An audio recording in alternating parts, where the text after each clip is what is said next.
Un début de semaine de calvaire pour les populations des villages de Tchanzu et de Runyonyi, obligés d'abandonner leur domicile, comme nous pouvons le voir sur ces images filmées par un habitant avec son téléphone. En effet, aux premières heures de ce lundi 8 novembre, ces collines stratégiques à cheval entre l'Ouganda et le Rwanda en territoire de Rutshuru au Nord Kivu ont été victimes d'une attaque. La population avait alors opté pour se diriger vers Bunagana, situé à la frontière avec l'Ouganda. L'armée, après un repli, a réagi en force après un renfort a-t-on appris. Et si au départ il n'y avait pas assez d'informations sur les auteurs de cette attaque, un peu plus tard il a été révélé par plusieurs sources que c'est le mouvement insurrectionnel de M23 qui a été à la base. Information confirmée par les forces armées de la République démocratique du Congo dans une communication intervenue dans l'après-midi de ce même lundi. Les FARDC ont pointé du doigt la rébellion du mouvement du 23 mars M23 d'être derrière cette attaque dans l'objectif de déstabiliser la province du Nord Kivu.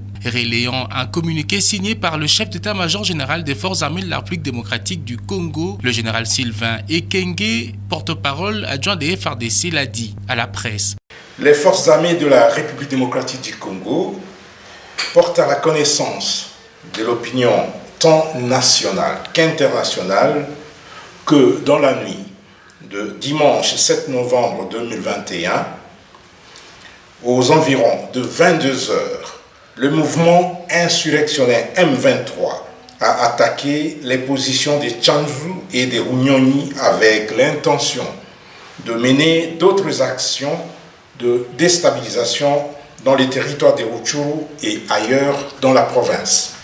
Face à cette situation, dans le cadre de leur mission régalienne de défendre les frontières et l'intégrité du territoire de la République démocratique du Congo et de protéger les populations et leurs biens, les forces armées de la République démocratique du Congo ont pris toutes les dispositions qui s'imposent pour faire échec à cette énième incursion du M23 sur les sols congolais.